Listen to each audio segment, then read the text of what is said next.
de 1000 lits. C'est notre enquête du vendredi. Il y a 10 ans, l'État lançait un partenariat avec une entreprise privée pour construire un hôpital immense et ultra-moderne aujourd'hui à Corbeil dans l'Essonne.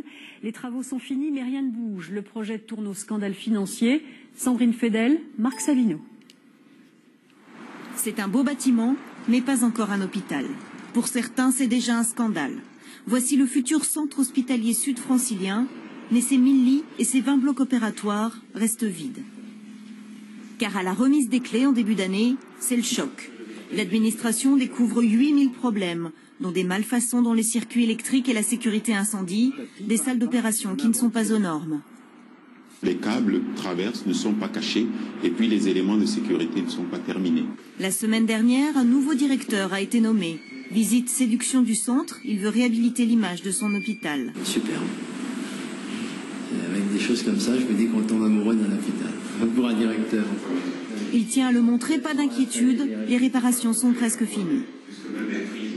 On a encore quelques réserves parce que c'est bien naturel d'en avoir encore quelques-unes, mais ils sont quasiment tous réglés. Je vous dis, dernier test dans les 15 jours prochains sur la sécurité électrique.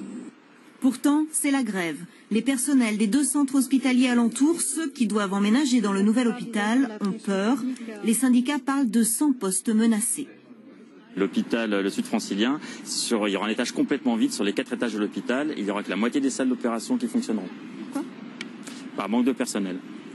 Parce qu'on a une politique qui veut réduire les budgets en réduisant les personnels.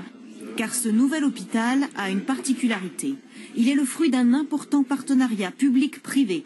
En échange de la construction du bâtiment, le groupe Eiffage encaisse un loyer de 40 millions d'euros par an pendant 30 ans.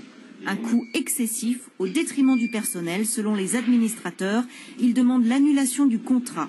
Ils s'appuient sur le rapport de la Chambre régionale des comptes qui qualifie le projet de surdimensionné et très coûteux et parle d'une formule financièrement aléatoire.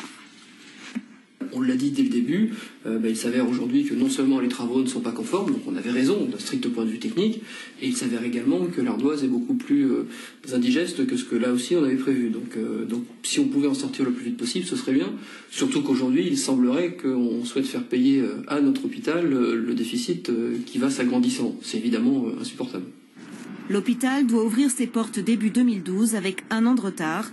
Une action judiciaire est en cours pour déterminer qui, de l'État ou d'Eiffage, paiera les surcoûts.